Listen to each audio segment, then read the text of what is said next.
Hello guys, welcome to my YouTube channel Ritik technical support. इस video में हम बात करेंगे Vivo Y30 and Vivo Y30G में अगर आपको साउंड से रिलेटेड प्रॉब्लम आती है तो कैसे आप यह प्रॉब्लम को ठीक करेंगे। ठीक है, so first of all please subscribe my YouTube channel and press the bell icon.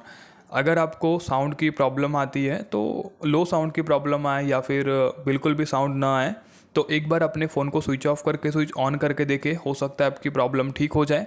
या फिर अगर ये तरीका काम ना करे तो आपको सेटिंग्स में जाके सिस्टम पे क्लिक करना है, देन आप रीसेट ऑप्शंस पे क्लिक करें और जो आपको थर्ड ऑप्शन मिलेगा रीसेट ऑल सेटिंग्स का, आपको इसका यूज़ करना है।